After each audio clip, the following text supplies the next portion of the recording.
한 달간 친절했던 재현의 얼굴이 악마로 변했다. 영분의 떨리는 손에는 김영분 65세 예금 3천만 원 자신의 모든 정보가 적혀 있었다. 외롭고 도움이 필요한 노인들은 우리에게 완벽한 먹잇감이거든요. 소름 끼치는 고백이었다. 믿었던 사람이 가장 위험한 적이었다는 끔찍한 진실이 드러나는 순간이었다. 할머니 같은 분들은 조금만 친절해도 금고 비밀번호까지 다 알려주시잖아요. 재현이 비웃었다. 친절한 가면을 쓰고 할머니에게 접근한 재현은 어떻게 되었을까요? 이야기 바로 시작합니다. 아침 6시 영부는 어김없이 눈을 떴습니다. 벽시계가 째깍거리는 소리만이 적막한 집 안을 채우고 있었죠. 창문 너머로 스며드는 햇살이 방 한켠을 밝게 비추고 있었지만 영분의 마음만큼은 여전히 어둠 속에 있는 것 같았습니다. 또 하루가 시작되는구나. 영부는 혼잣말을 중얼거리며 천천히 몸을 일으켰습니다. 관절 곳곳이 욱신거렸지만 이제는 익숙한 아픔이었죠. 화장실에서 세수를 마치고 거울을 바라보니 주름진 얼굴은 이제 너무도 익숙하지만 거울 속 자신과 눈을 마주치는 것이 어색해졌습니다. 부엌으로 향한 영부는 냉장고 문을 열었습니다. 김치와 밑반찬들이 소담스럽게 놓여 있었지만 혼자 먹기에는 너무 많았죠. 이렇게 많이 만들어서 뭐하나. 영부는 작은 한숨을 내쉬며 계란 2개를 꺼냈습니다. 후라이팬에 기름을 두르고 계란을 부치는 동안 문득 남편 생각이 났습니다. 여보, 계란 후라이 또 태우면 안 돼요. 돌아가신 남편이 늘 하던 말이었죠. 영부는 쓸쓸하게 웃으며 계란을 뒤집었습니다. 돌아가신 지 벌써 3년이 지났지만 아직도 습관적으로 2사람분 반찬을 준비하려 할 때가 있었거든요. 식탁에 혼자 앉아 아침을 먹으면서 영부는 빈 의자를 바라봤습니다. 여보, 오늘은 날씨가 참 좋네요. 혼잣말을 해봤지만 대답은 돌아오지 않았죠. 텔레비전에서는 아침 뉴스가 나오고 있었습니다. 세상은 여전히 바쁘게 돌아가고 있었지만 영분에게는 모든 것이 멀게만 느껴졌습니다. 식사를 마치고 영부는 작은 텃밭으로 나갔습니다. 마당 한켠에 정성스럽게 가꾼 채소밭이 있었죠. 고추, 상추, 깻잎, 대파가 싱그럽게 자라고 있었습니다. 물뿌리개에 물을 받아 하나하나 정성스럽게 물을 주었죠. 너희들이라도 있어서 다행이야. 영부는 상추 잎을 어루만지며 중얼거렸습니다. 식물들은 말은 없지만 영분의 정성을 온몸으로 받아주는 유일한 존재들이었거든요. 새싹이 돋아나고 잎이 무성해지는 모습을 보면서 영부는 잠시나마 마음의 위안을 찾을 수 있었습니다. 하지만 그마저도 오래가지는 않았죠. 영분 씨, 안녕하세요. 담 너머로 옆집 순자의 목소리가 들렸습니다. 영부는 반가운 마음에 얼른 고개를 들고 밝게 웃으며 손을 흔들었죠. 네, 안녕하세요. 오늘도 날씨가 참 좋네요. 그러게나 말이에요. 빨래하기 딱 좋은 날씨네요. 순자는 그렇게 말하고는 금세 자신의 집으로 들어가 버렸습니다. 이런 짧은 인사가 영분에게는 하루 중 가장 긴 대화였죠. 예전에는 이웃들과 담소를 나누며 시간 가는 줄 모르고 이야기를 나누곤 했는데 이제는 모두들 바쁘다며 인사만 하고 지나가 버렸습니다. 오전 내내 집안일을 하며 시간을 보낸 영부는 오후가 되자 마을 회관으로 향했습니다. 어르신들이 모여 앉아 화투를 치거나 이야기를 나누는 곳이었죠. 영분도 그 자리에 끼어 앉았지만 대화에 깊이 참여하기는 어려웠습니다. 우리 큰 며느리가 말이야, 이번에 승진을 했다니까. 옆자리 할머니가 자랑스럽게 말했습니다. 아이고, 정말 대단하네요. 영부는 고개를 끄덕이며 듣고 있었지만 마음 한켠에는 쓸쓸함이 밀려왔죠. 다들 자식들 자랑이나 손자 손녀 이야기를 했는데 영부는 할 말이 별로 없었거든요. 아들 민수는 서울에서 일하느라 바쁘다며 한 달에 한 번 전화하는 것도 버거워했습니다. 결혼도 늦어지고 있고 손자는 언제 볼 수 있을지 서글픈 마음만 가득했죠. 영분이는 아들이 서울에서 잘 나가고 있다며 누군가 물었습니다. 네, 그런데 너무 바빠서 자주 연락은 못해요. 영분은 애써 밝게 대답했지만 속마음은 달랐죠. 진짜 마음은 아들이 그리웠고 가끔은 서운하기도 했거든요. 저녁 무렵 집으로 돌아온 영부는 텔레비전을 켜고 혼자 저녁 식사를 했습니다. 드라마 속 가족들이 둘러앉아 정겹게 밥을 먹는 모습을 보니 더욱 외로워졌죠. 화면 속 할머니는 가족들에게 둘러싸여 행복해 보였는데 현실의 영부는 너무나 달랐습니다. 사람이라는 게 다들 바쁘고 이젠 내가 누군가의 손길을 바라는 건 어리석은 걸까. 영부는 젓가락을 놓고 깊은 한숨을 내쉬었습니다. 나이가 들수록 세상은 점점 빨라지는 것 같았고 자신만 혼자 뒤처져 가는 느낌이었죠. 그때 휴대폰이 울렸습니다. 영부는 혹시 아들인가 싶어 서둘러 전화를 받았죠. 여보세요? 안녕하세요. 보험료 환급 관련해서 연락드렸는데요. 낯선 남자 목소리였습니다. 젊고 정중한 목소리였지만 영분에게는 실망스런 마음이었죠. 아, 잘못 걸리신 것 같아요. 영분은 그렇게 말하며 전화를 끊었습니다. 이런 일은 종종 있는 일이라 대수롭지 않게 여겼지만 아들의 전화가 아니라는 사실에 마음이 무거워졌죠. 밤이 깊어지자 영부는 창문 너머 별들을 바라봤습니다. 어렸을 때 할머니가 들려주던 별자리 이야기가 문득 생각났죠. 그때는 온 가족이 마당에 나와 함께 별을 보곤 했는데 이제는 그 별들도 혼자 봐야 했습니다. 영부는 무릎 담요를 끌어당기며 하루를 마무리했습니다. 마음 깊은 곳에서는 뭔가 다른 일이 일어나기를 은밀히 바라고 있었지만 내일도 오늘과 비슷한 하루가 될 거라는 걸 알고 있었죠. 다음 날 아침 영부는 평소와 같이 텃밭에 나가 물을 주고 있었습니다. 고추잎에 물방울이 맺히는 모습을 바라보며 마음의 평온을 찾으려 할 때였죠. 갑자기 담장 너머로 낯선 남자의 목소리가 들렸습니다. 실례합니다. 혹시 도움이 필요하신가요? 영부는 깜짝 놀라 고개를 들었습니다. 담장 너머에는 30살 남짓 보이는 깔끔한 차림의 청년이 서 있었죠. 단정하게 빗어넘긴 머리에 정중한 표정을 짓고 있었습니다. 영부는 잠시 당황했습니다. 이 작은 마을에서 낯선 얼굴을 보는 일은 흔하지 않았거든요. 아, 안녕하세요. 저는 재현이라고 합니다. 청년이 정중하게 인사를 건넸습니다. 이 근처로 일 때문에 자주 오게 되는데 혼자 사시는 것 같아서 혹시 도움이 필요한 일이 있으실까 해서요. 영부는 경계심이 들었습니다. 요즘 세상에 이유 없이 친절한 사람은 없다고 들었거든요. 아니에요, 괜찮습니다. 혼자서도 잘 지내고 있어요.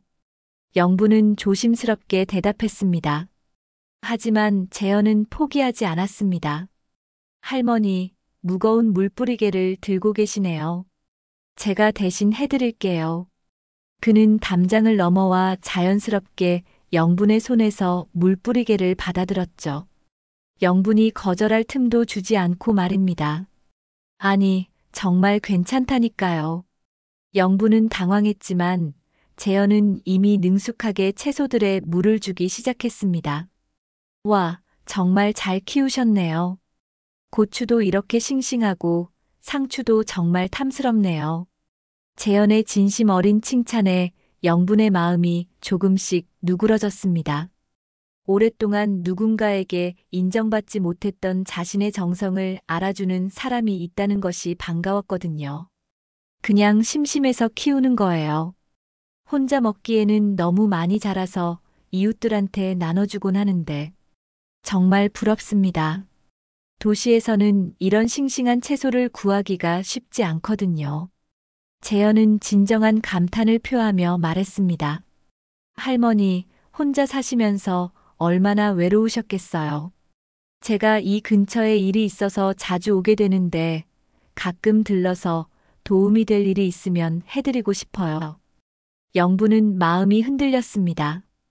오랫동안 누군가의 관심과 도움을 받지 못했던 터라 재현의 친절한 제안이 고맙기도 했죠.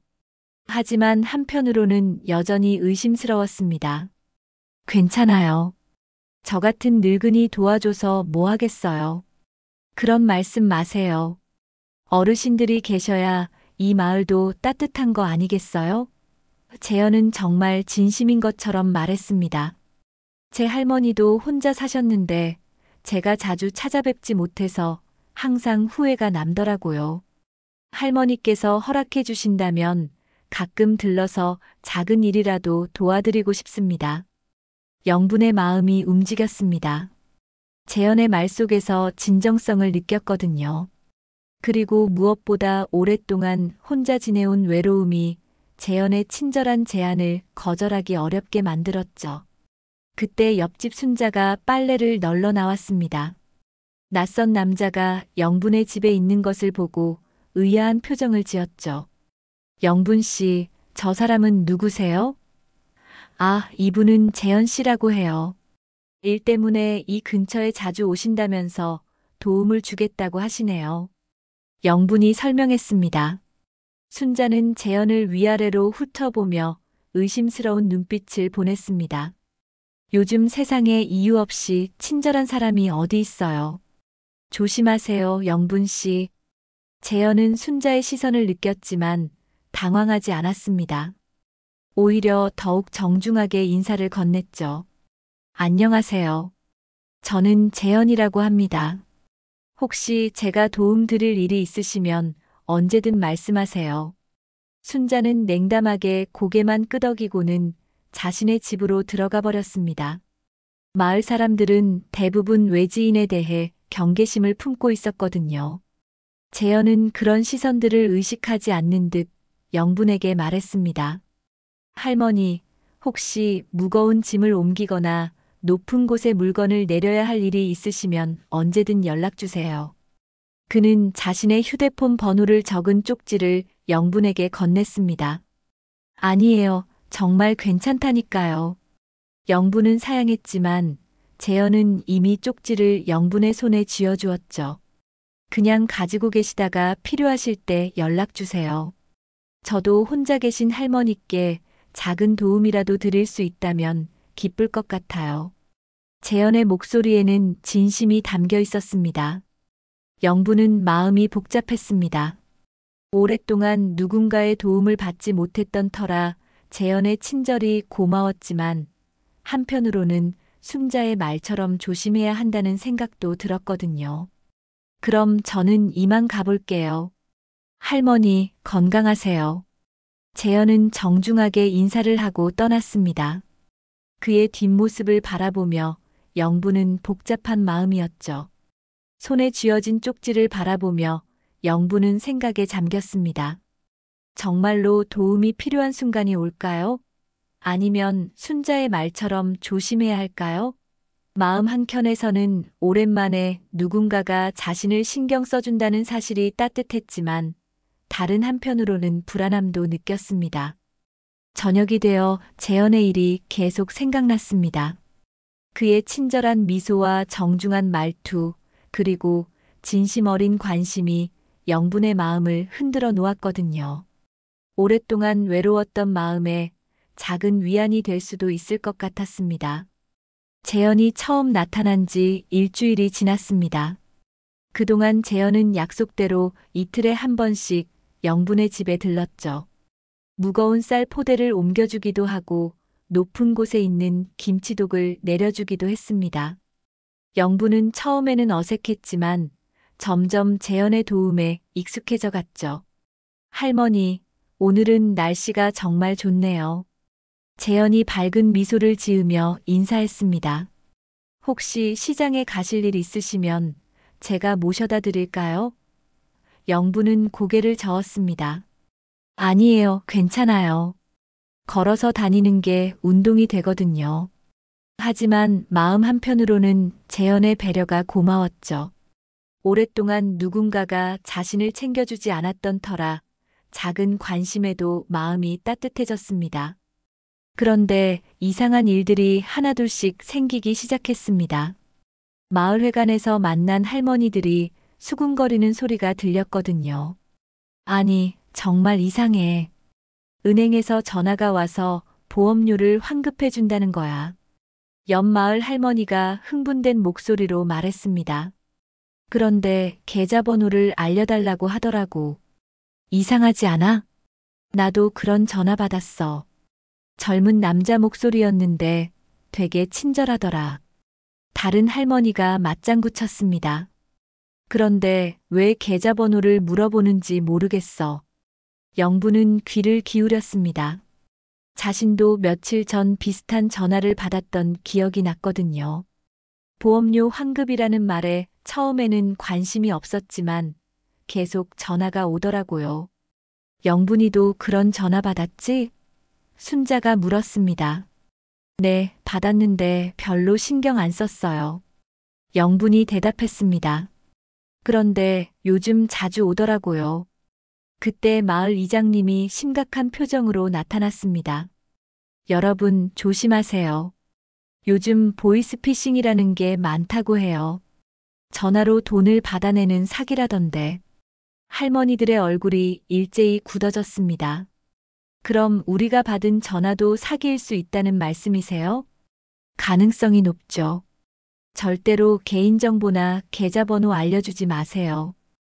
이장님이 단호하게 말했습니다. 영부는 마음이 불안해졌습니다. 혹시 자신도 사기를 당할 뻔했던 건 아닐까요? 그런데 더 이상한 건 이런 일들이 재현이 나타난 후부터 시작되었다는 점이었죠. 집으로 돌아가는 길에 영부는 재현을 만났습니다. 그는 마을 어귀에서 휴대폰으로 누군가와 통화를 하고 있었죠. 영분이 다가가자 재현은 서둘러 전화를 끊었습니다. 아, 할머니. 마을회관에 다녀오셨나 보네요. 재현이 밝게 웃으며 말했습니다. 하지만 영분의 눈에는 뭔가 어색해 보였죠. 재현 씨, 혹시 요즘 마을에 이상한 전화가 많이 온다는 거 들었어요? 영분이 조심스럽게 물었습니다. 재현의 표정이 잠깐 굳어지는 것 같았습니다. 아, 그런가요? 저는 잘 모르겠는데. 요즘 사기 전화가 많다고 하더라고요. 할머니도 조심하세요. 그런데 이상한 게 이런 일들이 최근에 생긴 것 같아요. 영분이 말했습니다. 재현의 반응을 살피고 있었죠. 그럴 수도 있죠. 사기꾼들이 이런 조용한 마을을 노리는 경우가 많다고 해요. 재현이 자연스럽게 대답했습니다. 할머니, 혹시 그런 전화 받으시면 절대로 개인정보 알려주시면 안 돼요. 영부는 고개를 끄덕였지만 마음 한구석이 찜찜했습니다. 재현의 말은 맞았지만 뭔가 석연치 않은 느낌이 들었거든요. 그날 저녁 영부는 집에서 휴대폰을 바라보고 있었습니다. 재현이 준 전화번호가 적힌 쪽지가 옆에 놓여 있었죠. 문득 이상한 생각이 들었습니다. 재현의 전화번호와 자신에게 걸려온 사기 전화번호가 비슷하지 않았을까요? 하지만 곧 고개를 저었습니다. 내가 너무 의심이 많아지는 거 아닐까? 영부는 혼잣말을 했죠. 재현은 자신을 도와주는 고마운 사람인데 이렇게 의심하는 것은 옳지 않다고 생각했습니다. 다음 날 아침 재현이 다시 찾아왔습니다. 할머니, 안녕하세요. 오늘은 뭔가 도와드릴 일 없나요? 재현 씨, 어제 마을회관에서 들은 건데. 영분이 말을 시작하려던 순간 재현의 휴대폰이 울렸습니다. 잠깐만요, 할머니. 재현이 전화를 받았습니다. 네, 알겠습니다. 지금 가겠습니다. 전화를 끊은 재현의 표정이 급해 보였습니다. 할머니, 죄송한데 급한 일이 생겨서 먼저 가봐야겠어요. 아, 네. 괜찮아요. 영분이 대답했지만 재현은 이미 서둘러 떠나고 있었죠. 영부는 재현의 뒷모습을 바라보며 이상함을 느꼈습니다. 전화를 받을 때의 표정 그리고 급하게 떠나는 모습이 평소와는 달랐거든요. 그날 오후 순자가 급하게 영분의 집으로 달려왔습니다. 영분 씨, 큰일 났어요. 왜요? 무슨 일인데요? 옆 동네 할머니가 사기를 당했어요. 보험료 환급한다고 해서 계좌번호 알려줬는데 통장에 있던 돈이 다 없어졌다는 거예요. 영분의 얼굴이 창백해졌습니다. 정말요? 경찰도 왔어요. 그런데 더 이상한 건 그 할머니 말로는 자기 개인정보를 아는 것 같다고 하더라고요. 이름이며 주소며 다 알고 있었다는 거예요. 영부는 가슴이 두근거렸습니다. 혹시 자신의 의심이 맞는 건 아닐까요? 재현과 이 모든 일들 사이에 연관이 있는 건 아닐까요? 순자 씨, 혹시 그 사기꾼이 어떤 목소리였는지 들었어요? 젊은 남자 목소리였다고 하던데 되게 친절하고 정중했다고 하더라고요. 영분의 마음이 더욱 불안해졌습니다. 재현의 목소리와 너무 비슷한 묘사였거든요. 하지만 확신할 수는 없었죠. 그저 의심일 뿐이었습니다. 그날 밤 영부는 잠들지 못하고 뒤척였습니다. 마음 한구석에서는 재현을 믿고 싶었지만 다른 한구석에서는 의심이 자라나고 있었거든요. 정말 재현이가 그런 사람일까? 아니면 내가 너무 예민한 걸까? 영부는 혼란스러웠습니다. 며칠 동안 영부는 재현을 볼 때마다 이상한 기분이 들었습니다. 평소처럼 친절하게 굴어도 왠지 모르게 어색했거든요. 마을에 일어난 사기 사건 이후로 영분의 마음에는 의심의 씨앗이 자라나고 있었습니다. 할머니, 요즘 왜 이렇게 조용하세요? 무슨 걱정이라도 있으세요? 재현이 물었습니다. 평소보다 영분이 말수가 줄어든 것을 눈치챈 모양이었죠. 아니에요, 별일 없어요. 영분은 애써 태연하게 대답했습니다. 하지만 마음속으로는 재현을 계속 관찰하고 있었죠. 혹시 수상한 행동을 하지 않는지 말입니다. 그날 오후 재현이 텃밭 일을 도와주겠다며 영분의 집에 왔습니다. 할머니, 화장실 좀 쓸게요. 재현이 말했습니다. 영분은 고개를 끄덕였죠. 재현이 화장실에 간 사이 영분은 마당에서 고추를 따고 있었습니다. 그런데 갑자기 재현의 가방에서 휴대폰 진동 소리가 들렸죠. 영분은 무심코 가방 쪽을 바라봤습니다. 가방이 조금 열려 있었고 그 안에서 뭔가 하얀 종이가 보였습니다. 영분은 호기심이 생겼지만 남의 물건을 함부로 보면 안 된다는 생각에 그냥 지나치려 했죠. 하지만 종이에 적힌 글자가 눈에 들어왔습니다. 김영분, 65세, 독거노인, 예금 약 3천만 원. 영분은 깜짝 놀랐습니다. 자신의 이름이 적혀 있었거든요. 심장이 쿵쾅거리기 시작했죠. 영분은 재현이 화장실에서 나오기 전에 재빨리 그 종이를 꺼내봤습니다. 종이에는 마을 어르신들의 이름과 개인정보가 빼곡히 적혀 있었습니다. 나이, 가족관계, 재산 상황까지 자세히 조사되어 있었죠. 그리고 맨 아래에는 여러 개의 전화번호가 적혀 있었습니다. 영부는 손이 떨렸습니다. 그 전화번호들 중 하나가 자신에게 보험료 환급 전화를 걸어온 번호와 똑같았거든요. 할머니, 뭐 하세요? 재현의 목소리가 뒤에서 들렸습니다. 영부는 깜짝 놀라 돌아봤죠. 아, 아무것도 아니에요. 그냥 고추 따고 있었어요. 영부는 애써 침착하게 대답했습니다. 하지만 목소리가 떨리고 있었죠. 재현은 영분의 표정을 유심히 살펴봤습니다. 할머니, 얼굴이 안 좋아 보이는데 괜찮으세요? 네, 괜찮아요. 그냥 조금 더워서 그래요. 영부는 거짓말을 했습니다. 재현이 자신의 비밀을 알아챘을까봐 두려웠거든요. 재현은 의심스러운 눈빛으로 영분을 바라봤습니다. 그리고 자신의 가방을 확인했죠. 가방 지퍼가 조금 열려 있는 것을 발견했습니다. 할머니, 혹시 제 가방을 보셨나요? 재현의 목소리가 차갑게 변했습니다. 영부는 당황했습니다. 아니에요, 안 봤어요. 하지만 재현은 믿지 않는 것 같았죠. 할머니, 정말 안 보셨어요? 재현이 다시 물었습니다. 이번에는 목소리에 압박감이 실려 있었죠. 영부는 더 이상 숨길 수 없다고 생각했습니다. 재현 씨, 그 종이에 왜 제 이름이 적혀 있는 거예요? 영분이 떨리는 목소리로 물었습니다. 재현의 얼굴이 굳어졌습니다. 잠시 침묵이 흘렀죠. 그리고 재현이 한숨을 쉬며 말했습니다. 할머니, 들키셨네요. 재현의 목소리에서 친절함이 사라졌습니다. 사실 저는 할머니를 도우려고 온 게 아니에요. 영부는 다리에 힘이 빠지는 것을 느꼈습니다. 그럼 뭐 하러 온 거예요?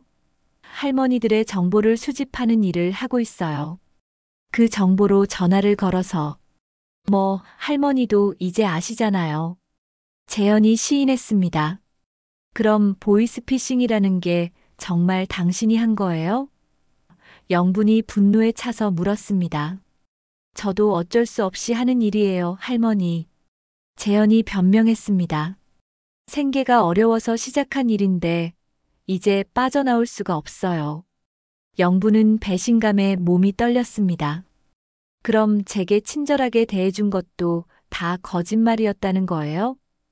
처음에는 그랬죠. 하지만 할머니와 지내면서 정말로 마음이.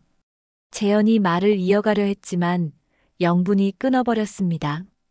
그만해요. 더 이상 듣고 싶지 않아요. 영분이 소리쳤습니다. 당장 제 집에서 나가세요. 할머니, 제 말 좀 들어보세요. 재현이 달래려 했지만 영분은 들으려 하지 않았죠. 나가라고 했어요. 당장. 영분의 목소리가 온 마을에 울려 퍼졌습니다. 재현은 잠시 망설이다가 가방을 챙겨 들었습니다. 할머니, 정말 죄송해요. 하지만 이 일을 아무에게도 말하지 마세요. 그러면 할머니에게도 좋지 않을 거예요. 뭐라고요? 영분이 놀라서 물었습니다. 우리가 하는 일이 얼마나 큰 조직인지 할머니는 모르세요. 함부로 신고하거나 다른 사람에게 말하면 할머니도 위험해질 수 있어요.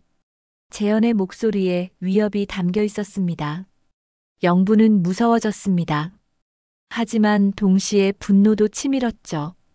그럼 어쩌라는 거예요? 마을 사람들이 피해를 당하는 걸 그냥 보고만 있으라는 거예요? 할머니만 조용히 계시면 돼요. 그러면 할머니는 안전할 거예요. 재현이 말했습니다. 안 돼요. 절대 그럴 수 없어요. 영분이 단호하게 말했습니다.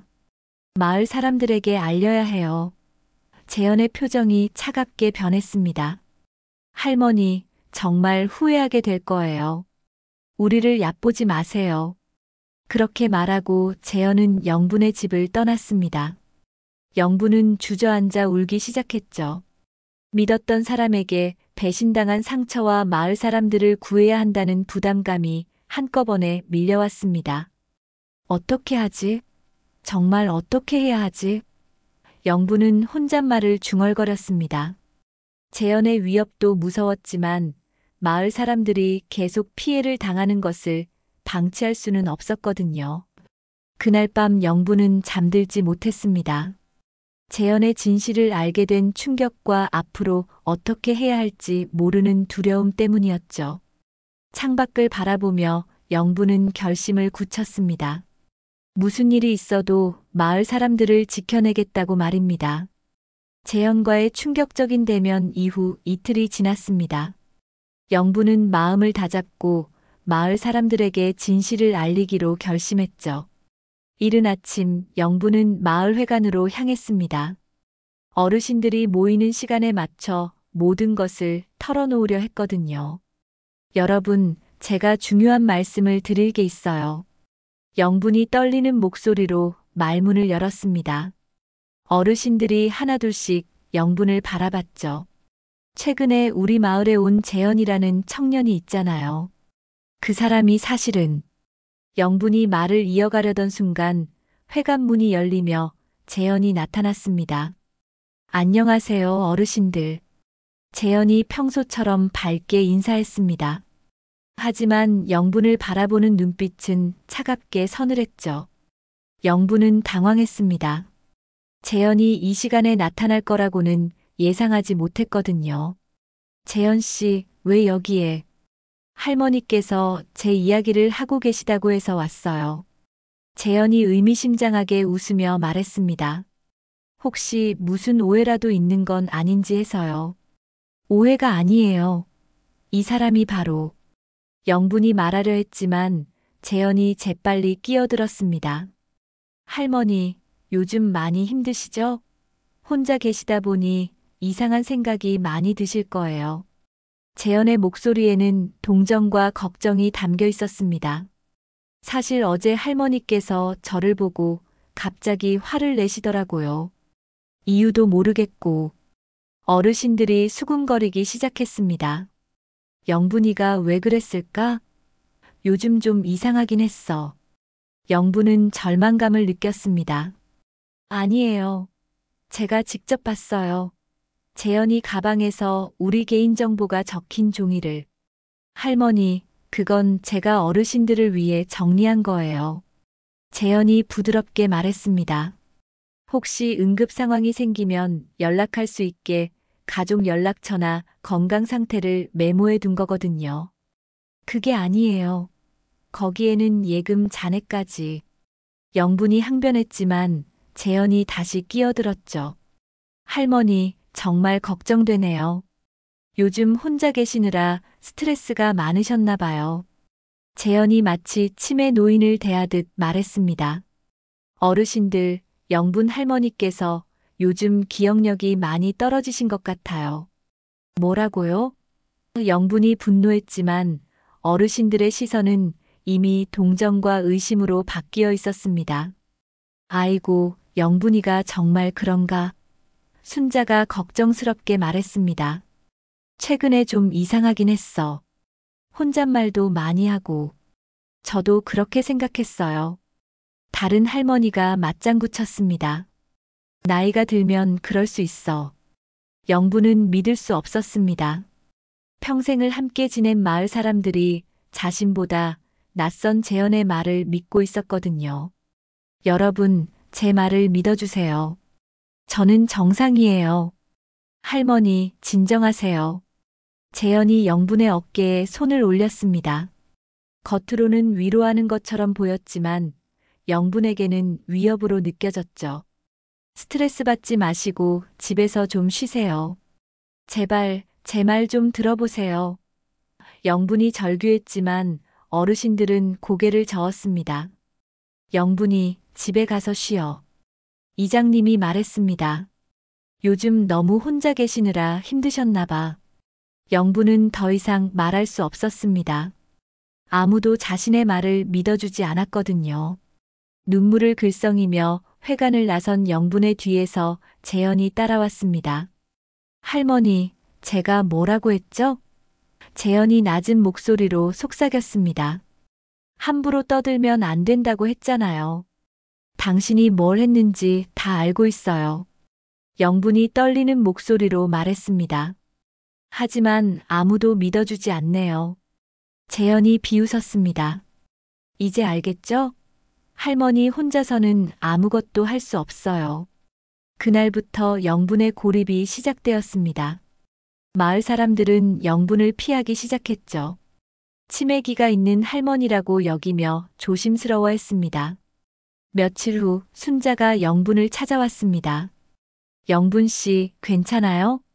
순자 씨, 제 말 좀 들어봐요. 재현이가 정말로. 영분이 간절히 말했지만 순자는 고개를 저었습니다. 영분 씨, 재현 씨는 정말 좋은 사람이에요. 어제도 제 집 화분을 옮겨주고 갔거든요. 순자가 말했습니다. 그런 친절한 사람을 왜 의심하세요?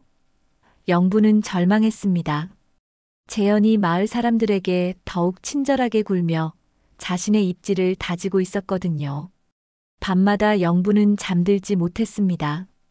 스트레스로 인해 식욕도 떨어지고 몸무게도 줄었죠. 거울을 보니 얼굴이 야위어 있었습니다. 정말 내가 미친 건 아닐까? 영부는 자신을 의심하기 시작했습니다. 모든 사람이 재현이를 믿는데 나만 이상한 건 아닐까? 그런데 더 충격적인 일이 일어났습니다. 재현이 영분의 통장과 도장을 요구한 것입니다. 할머니, 요즘 건강이 안 좋으시니까 제가 생활비 관리를 도와드릴게요. 재현이 영분의 집에 와서 말했습니다. 절대 안 돼요. 영분이 단호하게 거절했습니다. 할머니, 지금 상태로는 스스로 관리하기 어려우시잖아요. 재현의 목소리에 압박감이 실렸습니다. 마을 사람들도 다 알고 있어요. 할머니가 요즘 많이 이상하시다는 거 말이에요. 영부는 무력감을 느꼈습니다. 재현이 점점 더 대담해지고 있었고 자신은 아무도 믿어주지 않는 상황에서 홀로 맞서야 했거든요. 제발 그만해요. 영분이 애원했습니다.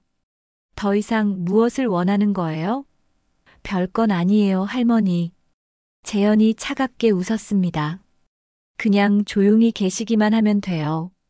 그러면 모든 게 평화로울 거예요. 영부는 절망 속에서도 포기하지 않았습니다. 마음 깊은 곳에서 무엇인가 꿈틀거리고 있었거든요. 이대로 무너질 수는 없다는 의지가 조금씩 자라나고 있었습니다. 절망적인 상황이 일주일째 계속되고 있었습니다. 영부는 집에서 나오기도 두려워했죠.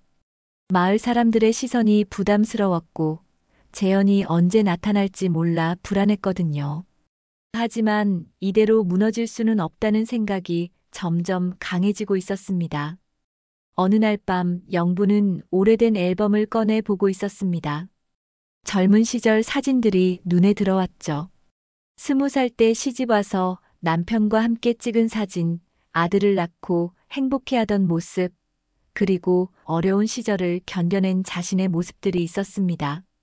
그때는 정말 힘들었지. 영부는 혼잣말을 중얼거렸습니다. 남편이 사업에 실패했을 때 빚에 쪼들려 하루하루 버텨야 했던 시절이 떠올랐죠. 그때도 모든 사람이 자신들을 외면했었습니다. 하지만 영부는 포기하지 않았거든요. 나는 그때도 이겨냈어. 이번에도 할 수 있어. 영부는 자신에게 다짐했습니다. 사진 속 젊은 자신의 눈빛이 당차 보였거든요. 다음 날 아침 영부는 용기를 내어 아들 민수에게 전화를 걸었습니다. 한 달에 한 번도 힘들어하는 아들이었지만 이럴 때는 가족의 도움이 필요했죠. 여보세요, 민수야? 영분의 목소리가 떨렸습니다. 어머니, 무슨 일이세요? 목소리가 이상한데. 민수가 걱정스럽게 물었습니다. 민수야, 엄마가 지금 큰 공경에 처해 있어. 영부는 모든 것을 털어놓기 시작했습니다. 재현의 정체, 보이스피싱 조직, 그리고 마을 사람들이 자신을 믿어주지 않는다는 것까지 말이죠. 민수는 처음에는 믿기 어려워했습니다. 어머니, 정말 그런 일이 있었어요? 혹시 착각하신 건 아니고요? 민수야, 엄마가 거짓말할 이유가 있겠니? 영분의 목소리에 절실함이 담겨 있었습니다. 제발 엄마를 믿어줘. 민수는 어머니의 간절한 목소리에서 진실을 느꼈습니다. 알겠어요, 어머니. 제가 당장 내려갈게요. 전화를 끊고 난 후 영부는 조금씩 힘이 나기 시작했습니다. 아들이 자신을 믿어준다는 것만으로도 큰 위안이 되었거든요. 그날 오후 영부는 오랜 친구 정순에게도 전화를 걸었습니다. 정순은 이웃 동네에 살고 있었지만 영분과 평생을 함께한 절친한 친구였죠. 영분아, 그동안 안부도 못 물었는데 미안해. 정순의 반가운 목소리가 들렸습니다. 정순아, 나 지금 정말 힘들어.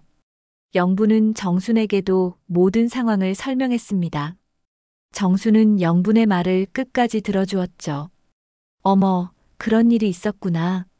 정말 화가 나네. 정순이 분개했습니다. 영분아, 넌 예전부터 똑똑하고 판단력이 좋았어. 내가 그렇게 말하면 분명 사실일 거야. 정순의 믿음에 영분은 눈물이 났습니다. 고마워, 정순아. 내가 믿어줘서 정말 고마워. 당연하지. 우리가 몇 년 친구인데. 정순이 따뜻하게 말했습니다. 내가 도울 일이 있으면 언제든 말해. 친구의 지지를 받은 영분은 점점 자신감을 찾아갔습니다. 그리고 재현의 행적을 추적하기 시작했죠. 매일 창문 너머로 재현의 움직임을 관찰했습니다. 재현은 여전히 마을을 돌아다니며 어르신들에게 친절하게 굴고 있었습니다. 하지만 영분의 눈에는 뭔가 다른 것이 보였죠. 재현이 특정 시간에만 나타나고 휴대폰으로 자주 통화를 한다는 것을 발견했습니다. 분명히 조직과 연락하고 있을 거야. 영분은 확신했습니다. 그리고 재현이 사용하는 전화번호들을 메모하기 시작했죠. 며칠 후 영분은 재현이 마을 외곽의 빈 창고 근처에서 누군가와 만나는 것을 목격했습니다. 먼 거리에서 쌍안경으로 지켜본 결과 재현이 낯선 남자들과 돈 뭉치를 주고받는 장면을 봤거든요. 역시 그랬구나.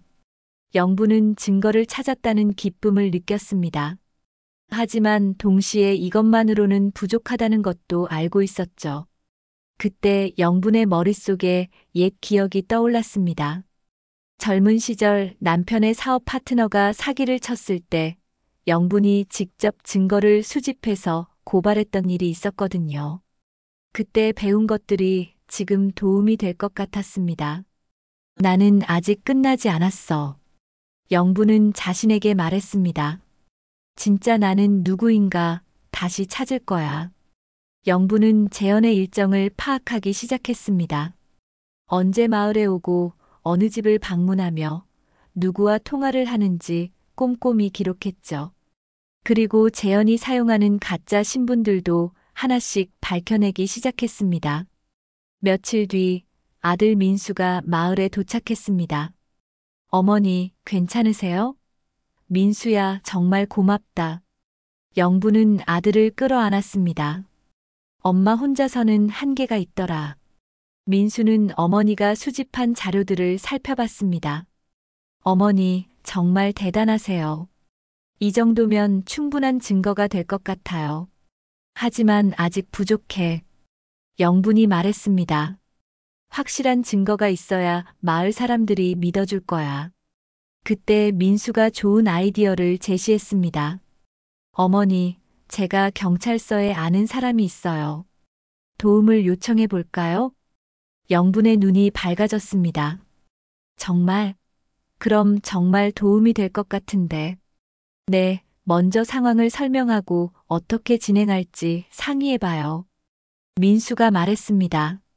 한편 재현은 영분의 변화를 눈치채기 시작했습니다. 예전처럼 위축되어 있지 않고 뭔가 다른 기운이 감돌고 있었거든요. 저 할머니, 뭔가 꾸미고 있는 게 아닐까? 재현은 의심스러워했습니다. 하지만 아직까지는 구체적인 위험을 느끼지 못했죠. 영분은 점점 자신감을 찾아가고 있었습니다. 오랫동안 잊고 있었던 자신의 강인함과 지혜를 되찾고 있었거든요. 젊은 시절 어려운 일들을 이겨낸 경험이 이제 큰 힘이 되고 있었습니다. 이제 반격할 때가 왔어. 영분은 마음속으로 다짐했습니다. 재현과 그의 조직에 맞서 싸울 준비가 되어 있었거든요.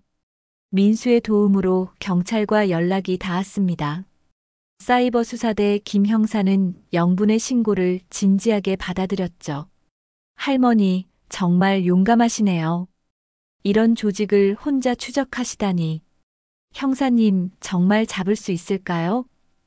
영분이 걱정스럽게 물었습니다. 할머니가 수집하신 정보가 정말 귀중해요. 특히 그들의 거래 현장 목격담과 시간대 기록이 결정적 증거가 될 거예요. 김 형사가 확신에 차서 말했습니다. 작전은 간단했습니다. 영분이 재현을 자연스럽게 유인하고 그동안 경찰이 은밀히 주변에서 대기하는 것이었죠. 재현이 범행을 자백하거나 결정적 증거를 드러내는 순간을 녹음하는 게 목표였습니다. 어머니, 정말 괜찮으세요? 위험할 수도 있어요. 민수가 걱정했습니다. 괜찮아, 민수야. 엄마는 아직 늙지 않았어. 영분의 눈에는 결의가 서려 있었습니다. 이제 끝장을 봐야 해. 다음 날 오후 영분은 재현에게 전화를 걸었습니다. 재현 씨, 잠깐 만날 수 있을까요? 할머니, 무슨 일이세요? 재현의 목소리에 의외라는 감정이 묻어났습니다. 제가 항복하려고 해요. 더 이상 버틸 수가 없겠어요. 영분이 힘없는 목소리로 말했습니다. 통장이랑 도장도 드릴게요. 재현은 잠시 침묵했습니다. 너무 갑작스러운 변화에 의심스러워했지만 결국 욕심이 앞섰죠. 정말요? 할머니가 정말 그렇게 하시겠다는 거예요? 네, 정말이에요. 혼자서는 못 견디겠어요. 영분의 연기는 완벽했습니다. 집으로 와주세요. 1시간 후 재현이 영분의 집에 도착했습니다. 주변에는 이미 형사들이 은밀히 배치되어 있었죠. 영분의 집 안에도 몰래 녹음 장치가 설치되어 있었습니다. 할머니, 정말 현명한 선택을 하셨네요. 재현이 만족스러운 표정으로 말했습니다. 처음부터 이렇게 하셨으면 서로 편했을 텐데. 재현 씨, 그런데 궁금한 게 있어요. 영분이 차분하게 말했습니다. 정말 처음부터 저를 속일 생각이었나요? 재현은 경계를 늦추고 있었습니다. 영분이 완전히 굴복했다고 생각했거든요. 솔직히 말씀드리면 그렇죠. 할머니 같은 독거노인들은 우리에게 정말 좋은 타깃이에요. 타깃이라니. 영분이 상처받은 듯 말했습니다.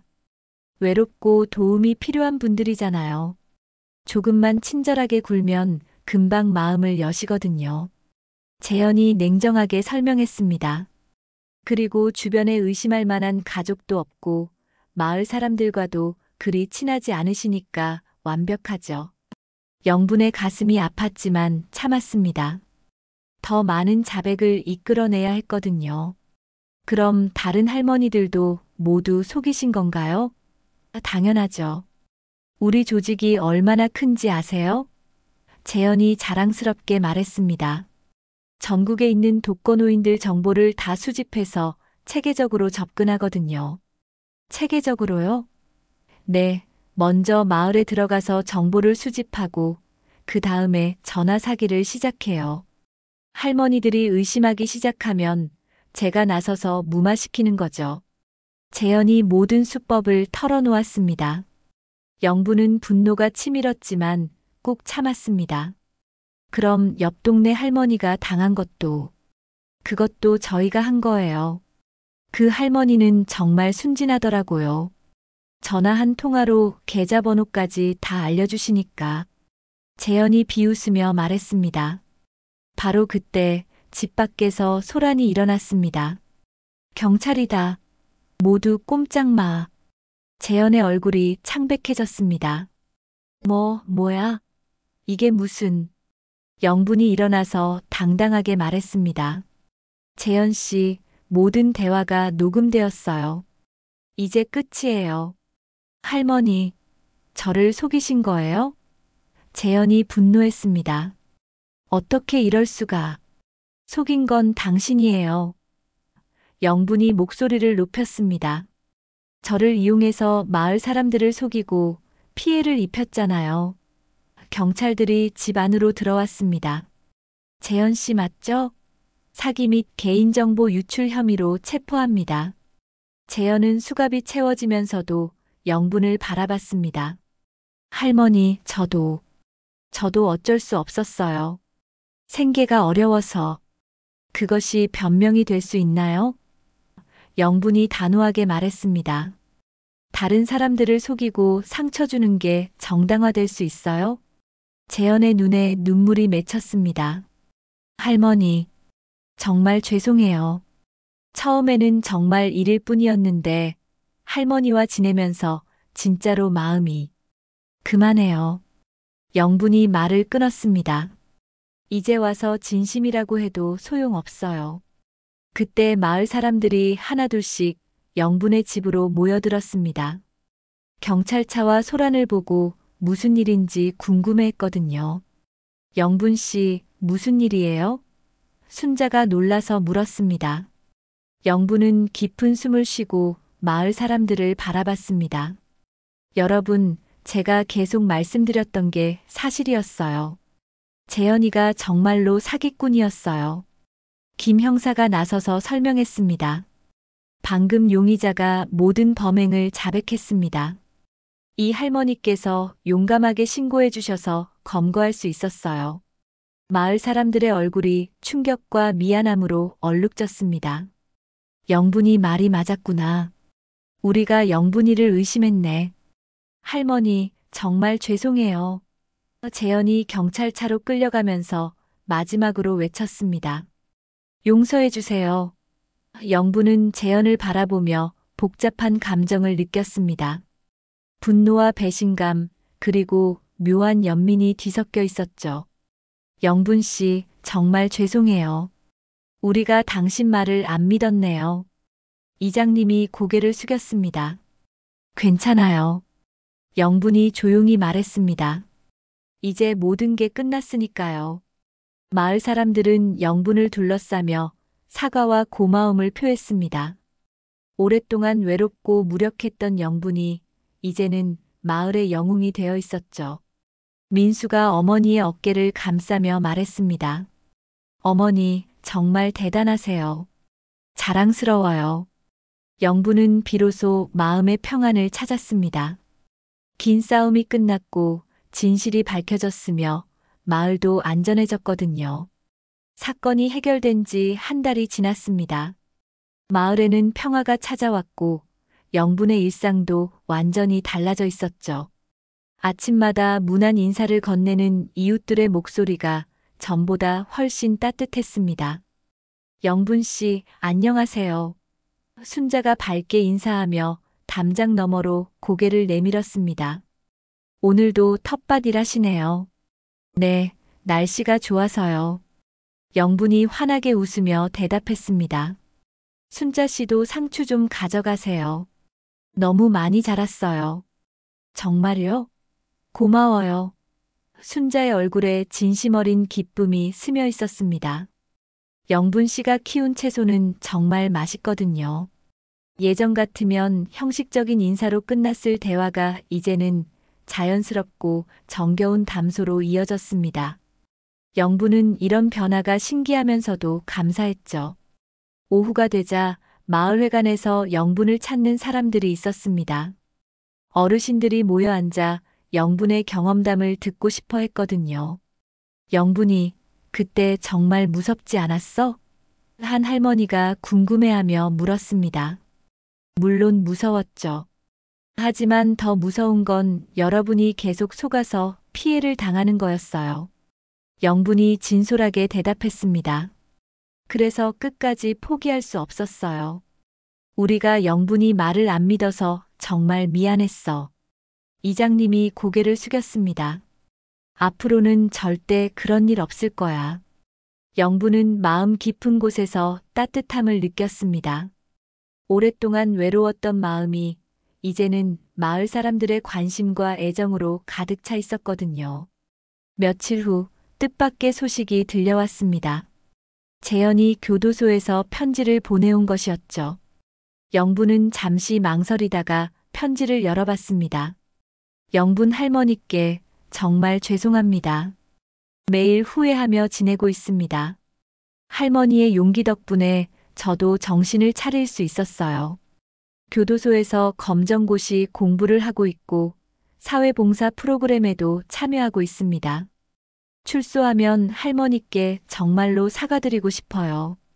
그리고 제가 피해를 입힌 분들에게 보상하기 위해 평생 노력하겠습니다. 영분은 편지를 읽으며 복잡한 감정을 느꼈습니다. 분노와 배신감은 여전했지만 한편으로는 재현이 진정으로 뉘우치고 있다는 것도 느껴졌거든요. 모두가 상처투성이지만 함께라면 희망도 크다는 걸 이제야 알게 되었구나. 영부는 혼잣말을 중얼거렸습니다. 그날 저녁 민수가 전화를 걸어왔습니다. 어머니, 요즘 어떻게 지내세요? 아주 좋아, 민수야. 마을 사람들이 정말 많이 바뀌었어. 영분의 목소리에 활력이 넘쳤습니다. 어제는 이장님이 직접 와서 마을 안전위원회 위원장을 맡아달라고 하시더라. 정말요? 어머니 대단하세요. 민수가 기뻐했습니다. 어머니가 계셔서 마을이 더 안전해질 것 같아요. 그리고 민수야, 경찰서에서 표창장도 준다고 하더라. 용감한 신고자라고 해서. 영분이 자랑스럽게 말했습니다. 영분은 이제 마을에서 존경받는 어르신이 되어 있었습니다. 사기 예방 교육도 맡아서 하게 되었고, 다른 마을에서도 강연 요청이 들어오고 있었죠. 어느 날 영부는 오랜 친구 정순과 함께 마을 축제 준비를 하고 있었습니다. 올해 축제의 주제는 함께하는 안전한 마을이었죠. 영부나, 내가 정말 많이 변했다. 정순이 웃으며 말했습니다. 예전보다 훨씬 당당하고 밝아졌어. 그래, 나도 그런 것 같아. 영분이 미소 지었습니다. 혼자라고 생각했는데 실제로는 많은 사람들이 나를 아껴주고 있었더라고. 축제 당일 마을 사람들이 모두 모였습니다. 영부는 무대에 올라가 인사말을 했죠. 여러분, 이번 일을 통해서 우리 마을이 얼마나 소중한지 다시 한번 깨달았습니다. 영분의 목소리가 마을 전체에 울려 퍼졌습니다. 서로 의심하고 외면했던 때도 있었지만 결국 우리는 하나였어요. 박수가 터져 나왔습니다. 마을 사람들의 얼굴에는 감동과 미안함, 그리고 새로운 다짐이 어려 있었죠. 앞으로는 서로를 더 믿고 아껴주며 살아가요. 그리고 외로운 이웃이 없도록 모두가 관심을 가져주세요. 영분이 계속 말했습니다. 축제가 끝나고 집으로 돌아가는 길, 영분은 마을을 둘러봤습니다. 예전에는 쓸쓸하게만 보였던 마을이 이제는 따뜻하고 정겨워 보였거든요. 집에 도착한 영분은 텃밭을 바라봤습니다. 고추와 상추, 깻잎들이 무성하게 자라고 있었죠. 내일은 이웃들과 나눠 먹으려고 더 많이 따야겠다고 생각했습니다. 밤이 되어 영부는 창가에 앉아 별을 바라봤습니다. 어렸을 때 할머니와 함께 보던 그 별들이 여전히 반짝이고 있었죠. 하지만 이제는 혼자가 아니었습니다.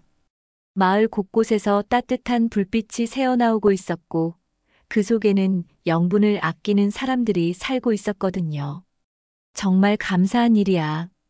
영부는 혼잣말을 했습니다. 힘든 일이었지만 덕분에 더 소중한 것들을 찾았으니까. 휴대폰이 울렸습니다. 민수에게서 온 문자였죠.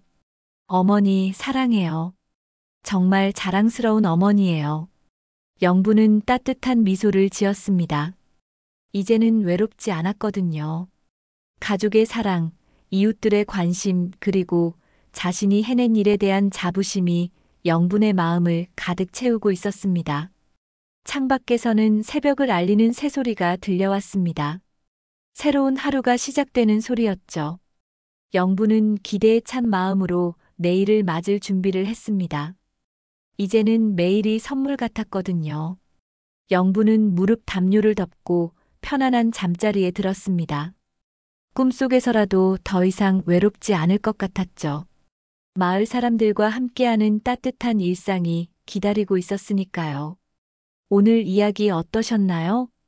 혹시 보이스피싱으로 피해를 당하신 분들이 계시다면 절대로 본인 탓이 아니라는 것을 기억해 주세요. 그리고 피해 입지 않도록 예방할 수 있습니다.